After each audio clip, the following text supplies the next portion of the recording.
Voilà, bonsoir à chacune et à chacun. Mon nom est Serge Carrel, en tant que responsable du Free College, donc la formation d'adultes de la Fédération romande d'Église évangélique, et aussi en tant que journaliste. J'anime ces soirées qui sont co-organisées avec le Centre de formation ménonite du Binnenberg. Donc bienvenue à vous tous qui nous rejoignez depuis la France, depuis la Suisse romande et peut-être aussi d'ailleurs. C'est vraiment superbe que vous soyez là et qu'on ait la possibilité de poursuivre ce parcours ensemble autour des crises de la foi. Un petit livre qui a été publié il y a de ça maintenant quelques années par Linda Hoyer et Louis Schweitzer. Alors, bonsoir Linda, Bonsoir. Plutôt bonjour de mon côté, mais parce qu'il faut juste mentionner que pour toi c'est l'après-midi, c'est tu l'après-midi, interviens ici, c'est un il est grand 13h, 13h15. 13 heures, tu es aux États-Unis, dans un coin où il fait un peu frais, c'est ça? Pas aujourd'hui, mais ça va. Pas où- Bienvenue Louis Schweitzer, bienvenue Louis. Bonjour. C'est top que tu sois là aussi. Donc, on a un peu un programme particulier ce soir. On n'a peut-être pas trop l'habitude, en tout cas dans ce type de soirée, de faire un peu d'histoire de l'Église. C'est notre programme ce soir au travers d'un parcours autour d'une personnalité magnifique, une figure en tout cas que je considère, mais bien d'autres aussi, comme une figure de réveil. Il s'agit de François d'Assise. Et on aura l'occasion de dire une ou deux choses au travers de la vidéo. Et c'est surtout Louis Schweitzer qui racontera un peu la vie de cette personnalité assez exceptionnelle de l'histoire de l'Église. Alors, quelques indications pratiques. Si vous avez, si jamais les églises qui rediffusent ces soirées ou des groupes de quartier avaient des difficultés techniques, sachez que j'ai mis dans le cadre de la rubrique discussion un lien Zoom qui vous permet en cliquant dessus d'accéder à la fois à la vidéo et à une fiche d'animation par rapport à cette soirée. Donc, si jamais vous étiez en panne, il y a peut-être la possibilité au travers de ce lien de rattraper le coup et de passer néanmoins une excellente soirée au travers de cette discussion autour du thème des crises de la foi. La soirée, un peu comme d'habitude, elle va se dérouler de la manière suivante. Nous allons prier, puis nous visionnerons l'émission Vitamine B avec Louis Schweitzer autour de François d'Assise. Et puis, rappelons que cette interview a été réalisée maintenant, il y a de ça quelques années, dans le cadre de l'émission Vitamine B qui est diffusée sur Dieu TV. Et après cela, je commencerai un petit peu l'animation à proprement dit en travaillant quelques questions avec Linda et Louis. Puis, dans un troisième temps, qu'on espère assez rapproché, on vous permettra de poser toute une série de questions par rapport à ce qui aura été dit et échangé. Et à la fin de notre échange, il y aura un petit mot de conclusion et l'occasion de nouer la gerbe au travers de la prière. Mais avant d'aller plus loin et de bénéficier de la diffusion de la vidéo depuis Genève grâce à Daniel Strubin, Boris Creteny étant absent ce soir, c'est Daniel qui le remplace. Merci beaucoup à toi, Daniel, d'être là pour assurer cette diffusion depuis un endroit où on a l'impression qu'il y a un bon débit Internet. Mais avant qu'on regarde cette vidéo, je vous invite à voilà, nous recueillir et à invoquer la présence du Seigneur dans le cadre de cette soirée. Seigneur, c'est un privilège que de pouvoir cheminer ensemble au travers de cette soirée, de pouvoir tout simplement invoquer ta présence, invoquer la présence de ton Esprit Saint afin que tu nous rencontres, afin que tu nous renouvelles et que tu nous donnes peut-être à chacune et à chacun d'entrer dans des perspectives nouvelles par rapport à certaines expériences de foi que nous avons faites ou que nous vivons aujourd'hui avec toi. Seigneur, inspire-nous et conduis vraiment l'animation de cette soirée. Amen.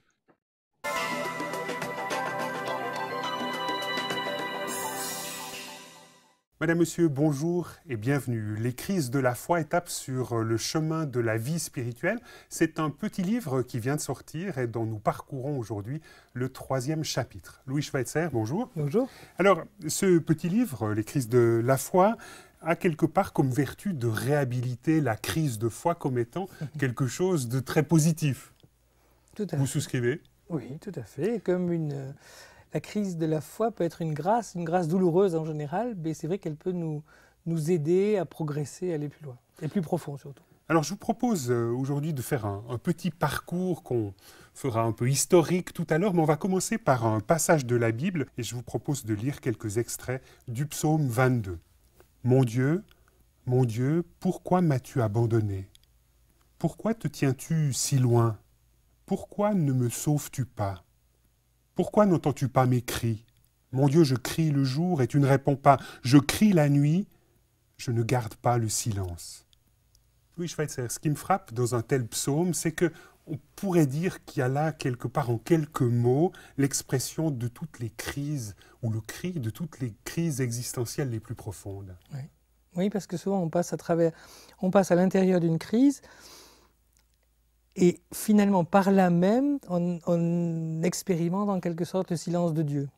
Là où on croyait que les choses étaient réglées, on avait connu Dieu, on avait connu une communion avec Dieu, on s'était dit voilà, maintenant je sais comment ça marche, je sais comment ça fonctionne, je suis sûr de moi, j'emmagasine et j'entasse les versets manifestant la confiance, etc.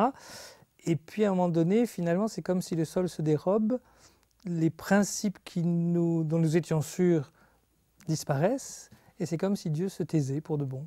Et qu'est-ce que ça fait que le Christ, au moment où il meurt, reprenne de tels propos? C'est toujours difficile de dire pourquoi ou comment, etc.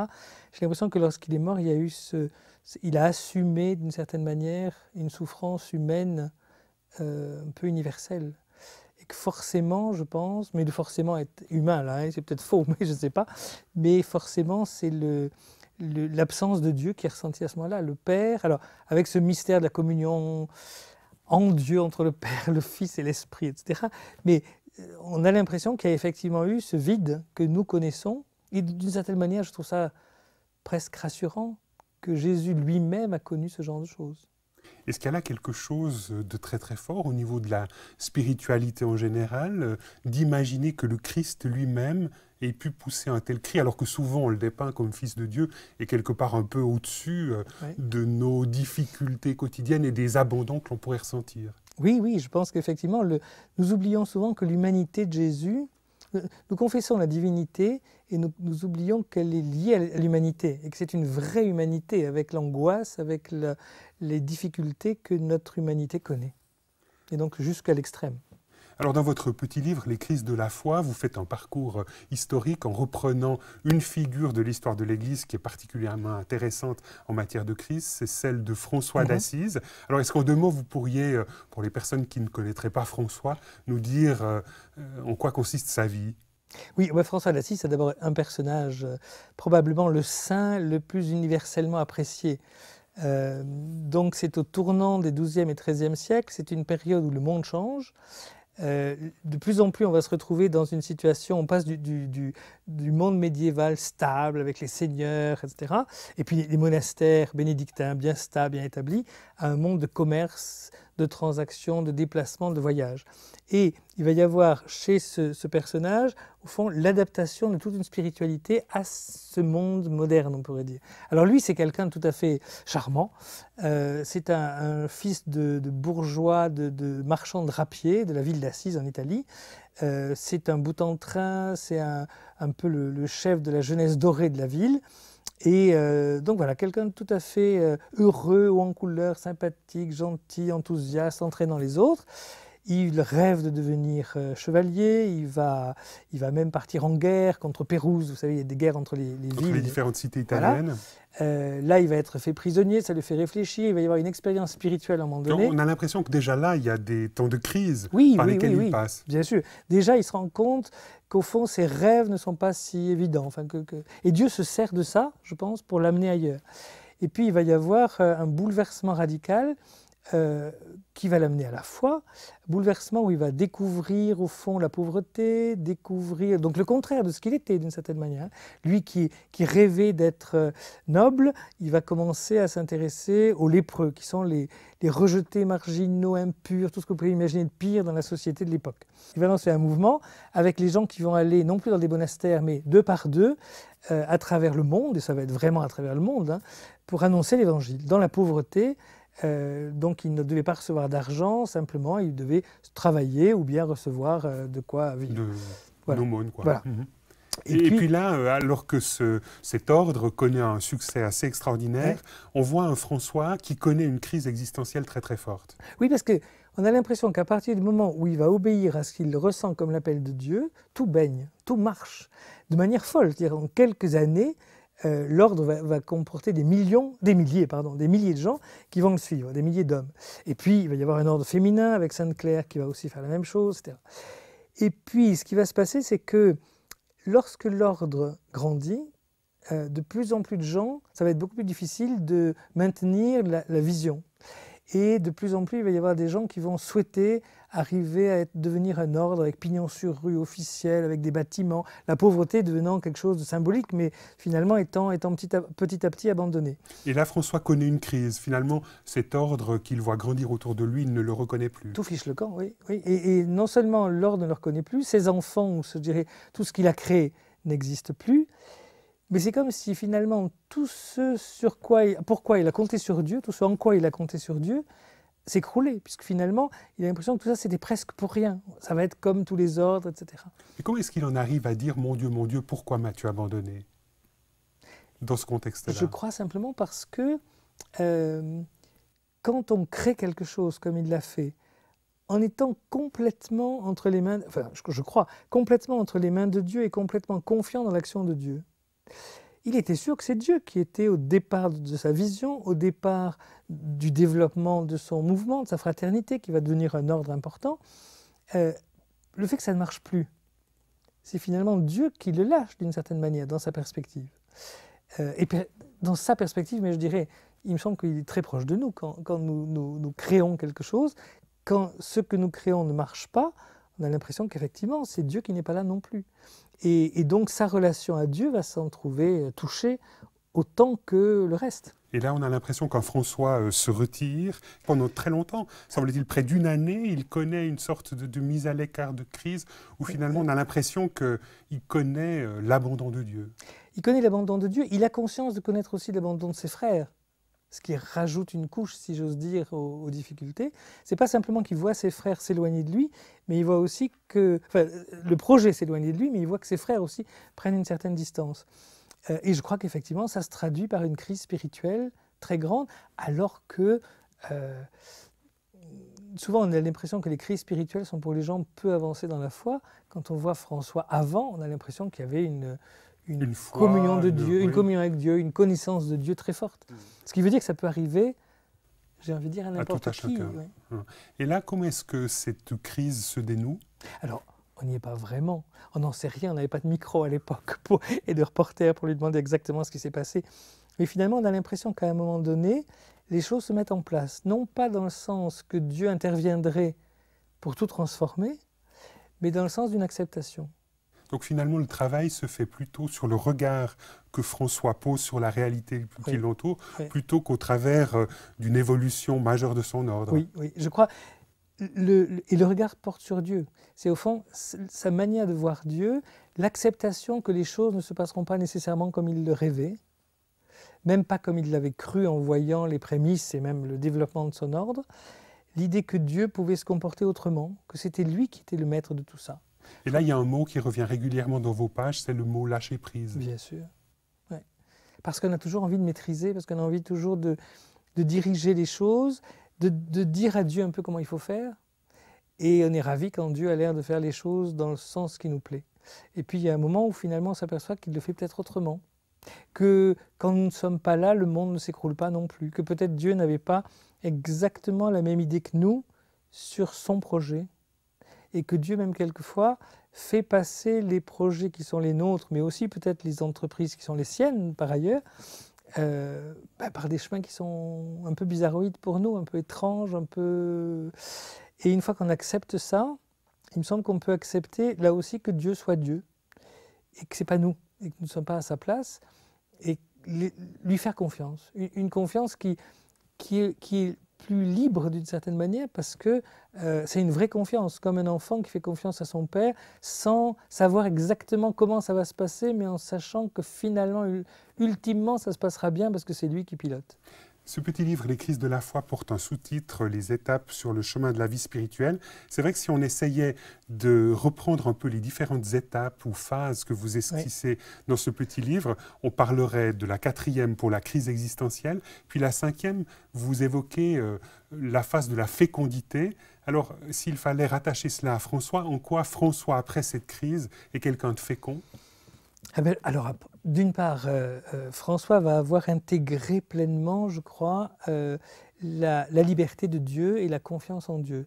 Et puis, c'est même après qu'il va... vous savez, il y a une grande prière de François, qui est une louange à Dieu pour... Ce qu'on appelle le cantique des créatures. Voilà, pour le frère Soleil, etc. Et tout à la fin de sa vie, parce que la fin de sa vie arrive très vite.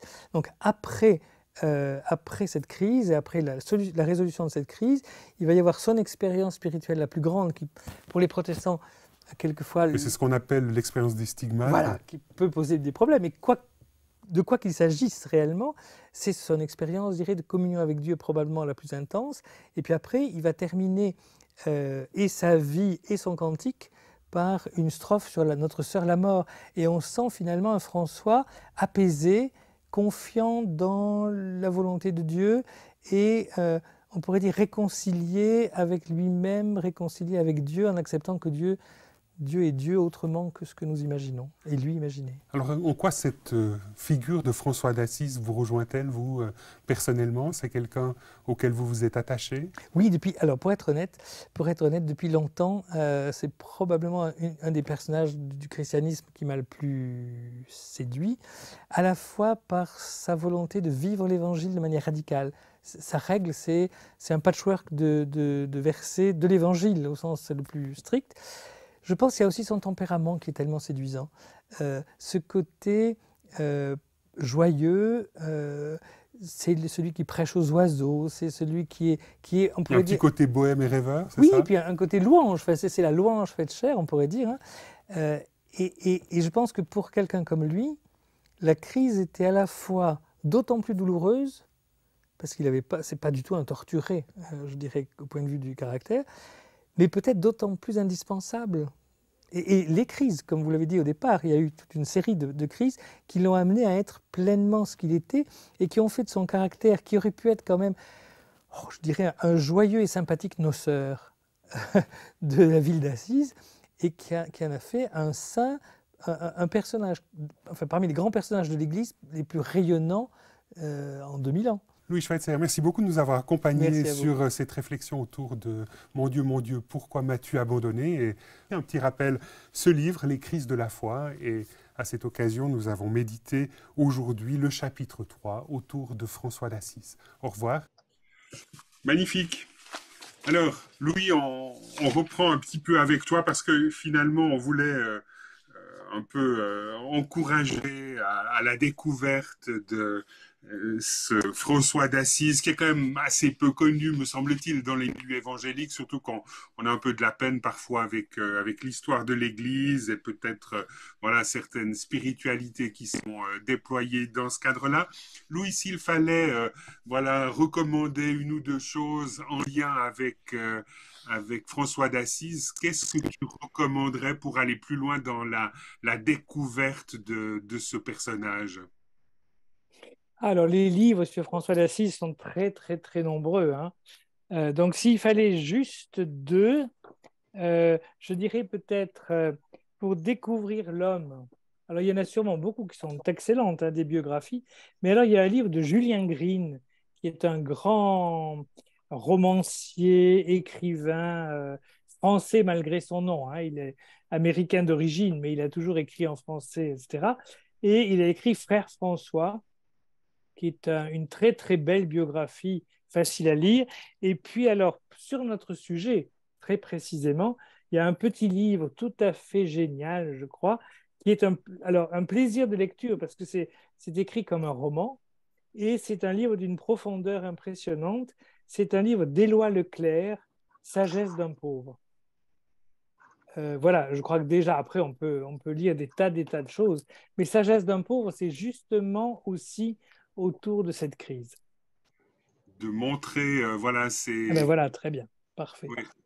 Oui, et Le Retour à l'Évangile, c'est un autre livre du même Éloi Leclerc, qui est très intéressant et qui est aussi un livre alors qui a la vertu, je trouve, de placer François et tout le mouvement et tout ce qu'il va faire dans le contexte culturel, historique de l'époque. Donc c'est aussi quelque chose de très facile à lire en même temps, hein. Ce n'est pas des livres de grands spécialistes, mais c'est des livres de grands... Enfin, Éloi Leclerc est un spécialiste et un franciscain qui plus est, mais qui écrit des livres plus pour la découverte de François et Sagesse d'un pauvre. C'est un livre de spiritualité tout à fait admirable.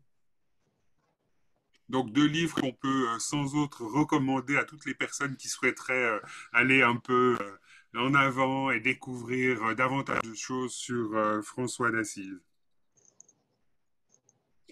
Linda, toi-même, tu voulais aussi par rapport à l'histoire de l'Église montrer que finalement il y a d'autres personnalités, notamment des femmes, qui peuvent avoir connu aussi ces crises existentielles. Alors, raconte-nous ce soir, qui est-ce que tu aimerais nous faire découvrir? Oui, c'est surtout Mère Teresa, qui est un peu différent au niveau François, parce que François a reçu un peu une tuile sur la tête avec tous les problèmes de l'ordre. Pour Mère Teresa, il n'y avait pas un déclenchement, elle n'a pas rencontré un mur du tout. C'est vraiment une crise de sa foi. C'était quelqu'un qui avait une profonde communion avec Dieu, une intimité avec Dieu. Elle avait entendu cet appel d'être la lumière de Dieu chez les plus pauvres, et presque comme une voix, hein. Elle était sûre de l'appel et tout. Et dès qu'elle a commencé sa mission envers les plus pauvres, elle est entrée dans une sécheresse spirituelle terrible. Elle se sentait abandonnée par Dieu, l'absence de Dieu, l'absence de son amour pour elle, la solitude, le vide, l'obscurité des ténèbres. Et ça a duré depuis 48, quand elle a commencé son œuvre, jusqu'à la fin de sa vie, presque 50 ans. Et ça paraît Elle expérimente. assez terrible et assez fou. Oui, oui. Moi, je ne connais pas d'autres qui ont vécu aussi longtemps dans ce vide intérieur. Et j'aimerais peut-être juste lire « Seigneur, mon Dieu, qui suis-je pour que vous me rejetiez? L'enfant de votre amour est maintenant devenu comme la plus haïe, celle que vous avez rejetée, telle une indésirable, pas aimée. J'appelle, je m'accroche, je veux. Il n'y a personne pour me répondre, personne à qui m'a raccroché. Non, personne. Seul. Les ténèbres sont si sombres et je suis seule, indésirable, abandonnée. La solitude du cœur qui veut de l'amour est insoutenable. Où est ma foi? Même au plus profond, tout au fond, il n'y a rien d'autre que le vide et l'obscurité. Mon Dieu, quelle est douloureuse cette souffrance inconnue. Cela fait mal sans cesse. Je n'ai pas la foi.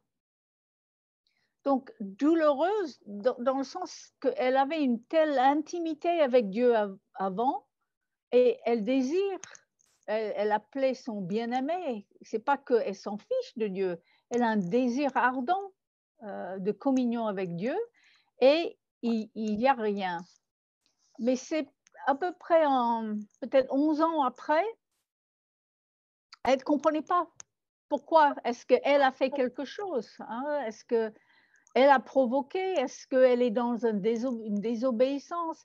Mais c'est en Est-ce qu'il y 59. aura un péché qui habiterait sa vie? Oui, c'est ça. Et elle avait pensé au début, mais qu'est-ce que j'ai fait de mal, ou qu'est-ce que j'ai pas fait que j'aurais dû faire? Et là, c'est en 59, dans une très longue retraite. Elle dit ceci, peut-être on peut mettre juste la deuxième. Elle dit, Notre Seigneur a pensé qu'il était mieux pour moi d'être dans le tunnel. Alors il est reparti, me laissant seul. Si cela vous apporte quelque gloire, si vous en tirez une goutte de joie, si cela vous amène des âmes, si ma souffrance apaise votre soif, me voici, Seigneur. Avec joie, j'accepte tout jusqu'à la fin de la vie et je sourirai à votre face cachée toujours. Moi, je trouve assez frappant ces phrases elle aime Dieu, qu'elle sent sa présence ou pas, qu'elle a des ténèbres en elle ou pas. Elle arrive à Il n'y a être pas, Linda, apaisée. quelque chose. Il n'y a pas, Linda, quelque chose là de tout à fait tragique et finalement terrible et finalement complètement opposé à un discours qu'on tient dans nos milieux parfois? Oui, sûrement, sûrement. Et je dirais pour elle, c'était une souffrance, ça restait une souffrance énorme jusqu'à la fin de sa vie. Moi j'attendais, je dirais, à la fin de sa vie, sur son lit de mort, tout d'un coup, il y a des anges autour, il y a la lumière. C'est le Il se passe film quelque chose, américain. Dieu se donne à sentir et à percevoir dans son existence ou dans son être Oui, c'est intérieur. ça. Mais c'est une fin américaine que j'attendais. Mais ça n'a pas eu lieu. Et donc, c'était vraiment jusqu'à la fin de sa vie. Et en même temps, c'est une femme qui, malgré sa souffrance, elle a posé des signes de vie vraiment dans l'horreur du mal. Là où elle habitait, là, les personnes qu'elle a soignées, on a su après sa Donc, une mort sorte qu'elle vivait cette obscurité. On ne savait pas, personne ne savait avant, sauf celui qui a accompagné. Donc finalement, ce que tu dis là, au travers de ce parcours de Mère Teresa, c'est qu'il y a une sorte de proximité avec l'expérience d'un François d'Assise. Oui, sauf que c'est pas quelque chose provoqué c'est pas un événement à l'extérieur qui l'a provoqué comme son ordre qui va dans une direction que François ne souhaitait pas. Elle, c'est vraiment plus intérieur qu'autre chose. Hein. Louis Schweitzer, comment est-ce que tu réagis par rapport à ce que vient de mettre en avant Linda Hoyer en lien avec Mère Teresa? Est-ce que finalement, il y a un certain désir au travers de votre livre et au travers aussi un peu de ce que vous faites, de réhabiliter ou de donner peut-être davantage de crédit dans nos parcours de foi à des formes de doute? Oui, sans doute. Sans doute. En tout cas, ce qui me paraît important, à la fois avec François d'Assise, enfin avec la mise ensemble de François d'Assise et de Mère Teresa, c'est quand même cette idée que Dieu est imprévu, que nous ne savons pas comment les choses fonctionnent et que toute manière de dire, de prêcher, de penser, si vous faites ça, voilà ce qui va se passer, eh ben c'est faux, parce que non, c'est rien. Rien ne... François, moi, ce que je trouvais formidable avec François, c'est qu'on a l'impression, et ça, on le retrouve dans nos milieux, on le retrouve dans l'histoire d'Église, on a l'impression que lui a reçu une vocation, ce qui fait, il n'a jamais fait sa propre petite association parce qu'il s'est dit, tiens, ça serait une bonne idée. Il reçoit un appel de Dieu, il obéit à l'appel de Dieu, il met ça en œuvre et Dieu bénit et ça marche et ça se développe, etc.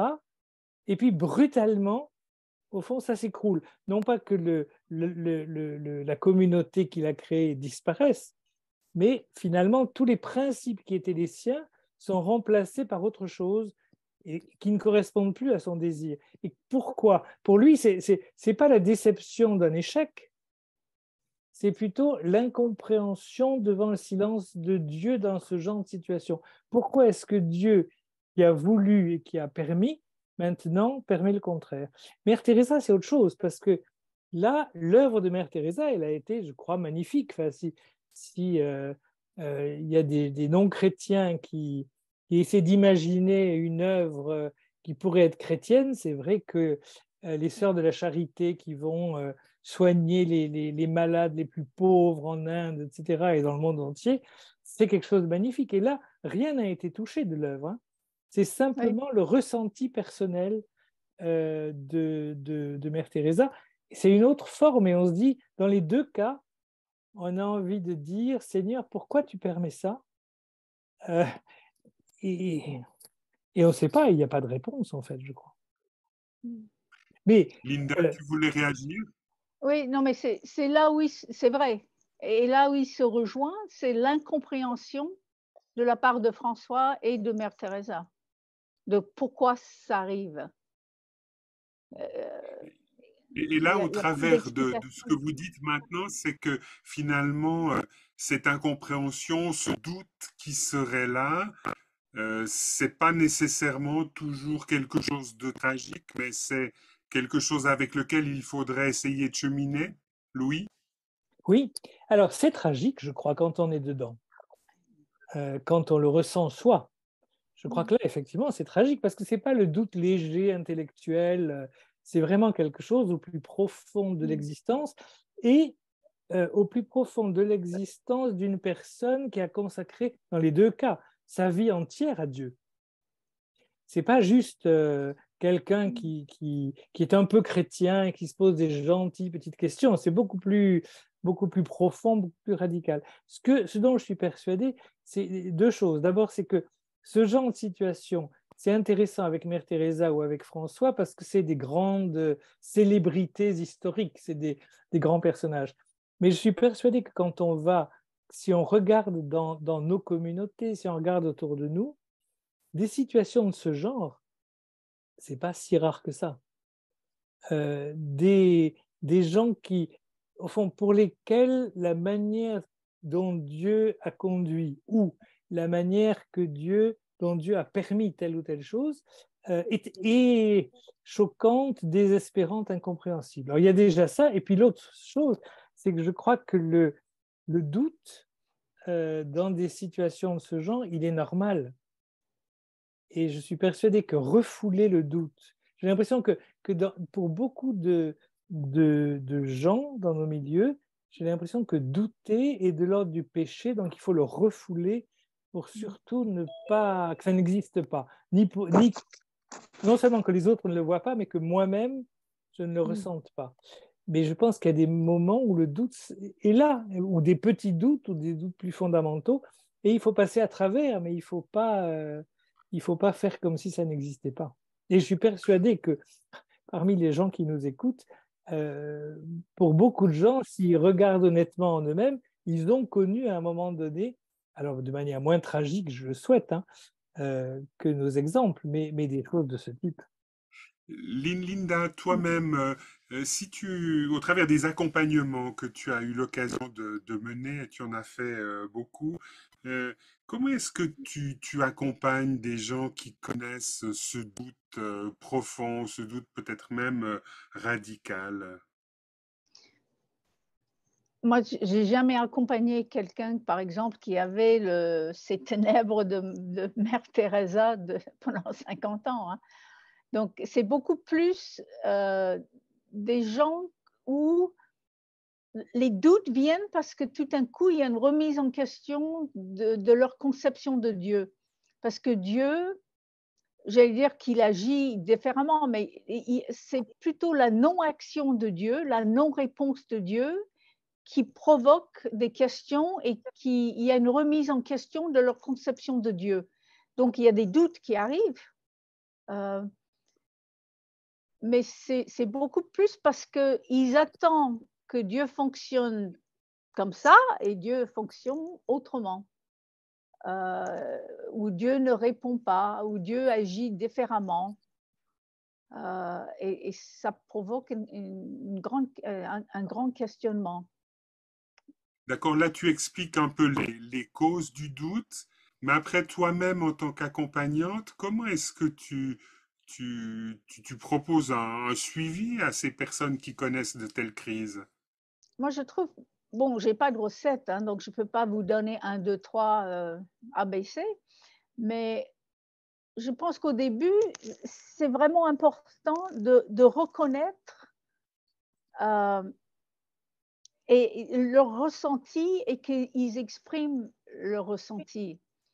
Hem Et surtout quand c'est des pertes et peut-être on va croire que, nommer la perte est facile, mais c'est pas si facile que ça. On peut nommer la perte en soi. Par exemple, je suis devenue aveugle ou, j'étais licenciée ou et cetera. Mais il faut aller beaucoup plus loin de qu'est-ce que c quelle était la remise en question de quelle partie en moi est-ce que ça touchait? Qu'est-ce qui était remis en question en moi? Ou si c'est une perte de personne ou de choses, qu'est-ce que cette chose ou cette personne représentait pour moi? Par exemple, ma mère est décédée, mais elle représentait quoi pour moi? Quelle est la véritable perte? Et là, c'est une perte peut-être de sagesse, d'avoir, quelqu'un qui était toujours là pour moi ou il faut aller beaucoup plus loin et ça, c'est essayer que la personne décrive la perte, même si c'est une perte dans leur conception de Dieu. Mais quelle est la véritable perte? Et ça Louis, prend du temps. au niveau de l'accompagnement. Louis, Ah oui, ça prend beaucoup de temps. tu dirais un petit peu la même chose par rapport à des gens qui connaissent des périodes de doute et de crise existentielle profonde. Il y a vraiment à essayer de découvrir en quoi consistent les pertes qui ont été rencontrées au travers de ce parcours de foi. Oui, je pense. Et puis aussi, peut-être, ce qui peut aider justement dans l'accompagnement, c'est c'est quand vous vivez ça et que vous avez en face de vous quelqu'un qui accepte ce que vous dites sans chercher tout de suite à vous donner la recette pour que ça aille mieux. Parce on peut mettre j'allais dire du scotch, enfin, on peut mettre un petit bandage rapide pour que ça ne se voit pas et que ça se ressente moins. Mais en fait, ça fait un peu artificiel. Et donc, je crois que le fait qu'il y ait quelqu'un qui ait confiance pour vous, même quand vous n'avez pas confiance dans la suite, et qui accepte ça, parce que j'ai l'impression qu'on ne sort de... Vous savez, c'est un peu... Linda a parlé d'un deuil, mais c'est un peu comme pour toute perte et tout deuil. Il y a tout le processus de deuil, et c'est à la fin du processus de deuil qu'il y a une certaine acceptation. On accepte que les choses soient comme elles sont et c'est à partir de là qu'on peut sortir. L'exemple d'Assise dans le petit livre Sagesse d'un pauvre, hein, il passe par toute cette crise où il ne comprend plus rien, où il a l'impression que tout a disparu, et puis ça va se terminer par une toute petite phrase, même pas une phrase, mais je vous lis juste 3 lignes là. Jusqu'au jour où, nous heurtant à un échec profond, il ne nous reste que cette seule réalité démesurée, Dieu est. Et il continue en disant Dieu est, et c'est assez. Et donc peut-être que le Dieu en question, qu'on reconfesse à nouveau d'une certaine manière, eh ben, il va être moins rassurant, moins caricatural aussi d'une certaine manière. Hein. C'est-à-dire qu'on est toujours aussi sûr de son amour, mais on est moins sûr que puisqu'il aime, il va se comporter de telle manière, parce que la réalité nous a fait changer de position.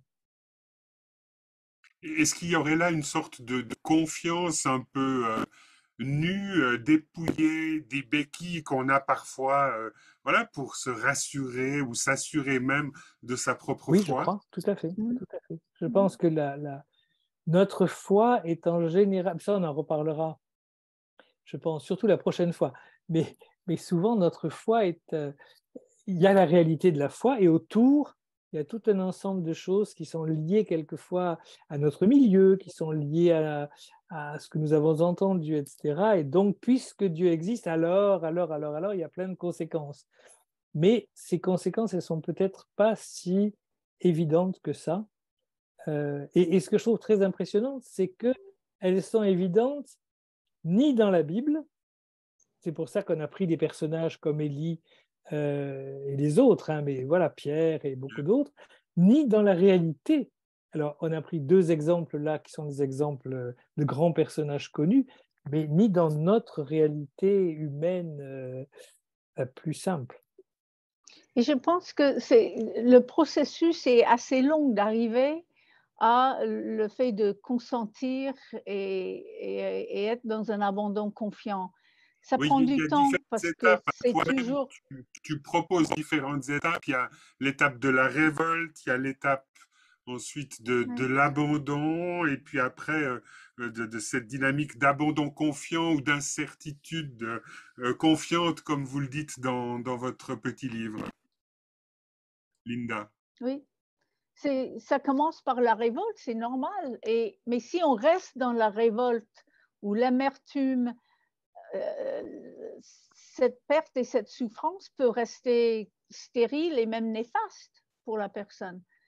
Et c'est petit à petit, c'est quand on arrive à qu'on appelle consentement de se consentir ou l'accepter, mais pas accepter le mal, hein, il faut que ce soit clair.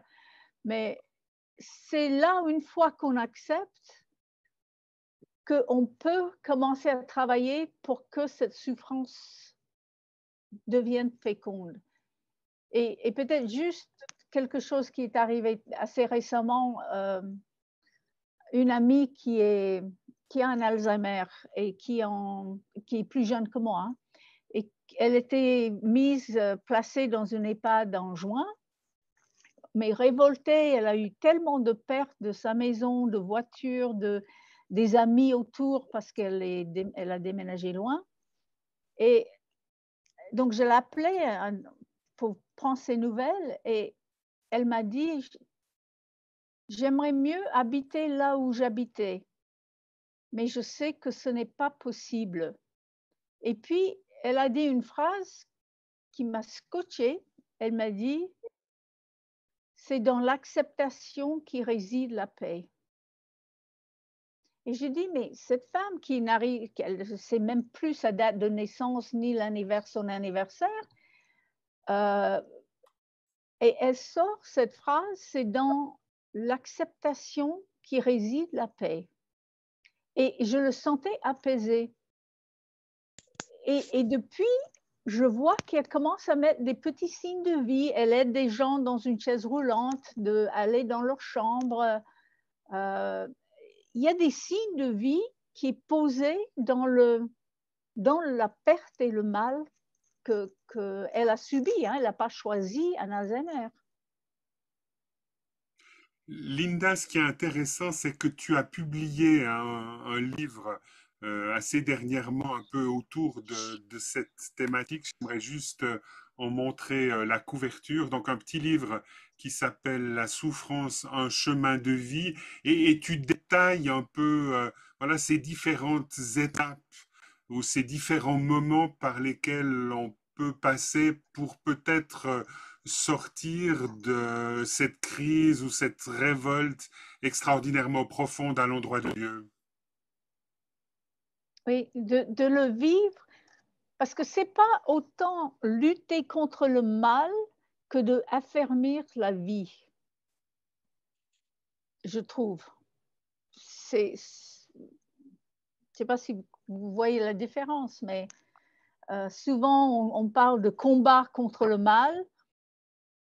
Et là, c'est comment affermir la vie dans une situation que je n'ai pas choisie, que je ne peux pas faire autrement, que je ne peux pas faire que ça change. Comment affermir la vie, l'amour, la foi, la confiance, l'espérance dans cela. Et c'est ça où je parle de œuvrer avec Dieu pour la vie. Et en final, ça pourrait déboucher sur cette incertitude confiante où toi-même tu emploies ce mot abandon, pardon, confiant. Abandon confiant. Mais un abandon qui consiste il y a deux aspects dans cet abandon confiant, c'est de lâcher prise et se remettre entre les mains de Dieu. Parce que si on lâche prise seulement, ben on est dans le vide. C'est lâcher prise, mais nous placer dans les mains de Dieu avec confiance.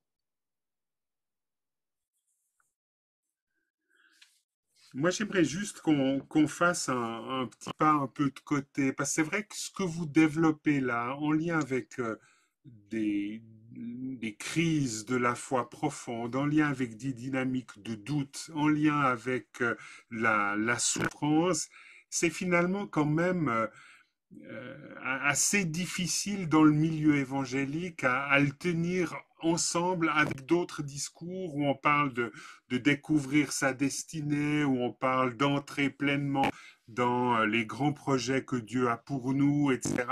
Comment est-ce que vous arrivez vous-même à tenir ces discours ensemble? C'est possible ou finalement vous êtes entré finalement dans un stade où votre maturité fait que finalement l'horizon s'ouvre peu à l'endroit du merveilleux, de l'extraordinaire que Dieu pourrait générer dans des vies. Louis. Si on reprend l'exemple de François, toute la partie de la destinée, de la vocation, mais elle fonctionne à fond. C'est simplement qu'à partir d'un moment, il y a peut-être deux choses hein, dont François pourrait se rappeler. D'une part, à partir d'un moment, ça ne fonctionne plus comme lui l'a pensé, et comme lui l'a voulu, et comme lui pensait que Dieu le voulait, d'une part. Et puis d'autre part, peut-être qu'il y a des grandes choses qui se font dans la vie de quelqu'un, par la vie de quelqu'un, et puis elles s'arrêtent aussi. Et ces choses ne sont pas destinées forcément à être à perpétuité, et en tout cas pas à perpétuité de la manière dont c'était vécu, dont c'était pensé. Je ne suis pas du tout un spécialiste en la matière, mais je suis à peu près quand même persuadé que si la communauté était restée aussi radicale qu'elle l'était du temps de François, peut-être bien qu'elle n'aurait pas duré très longtemps.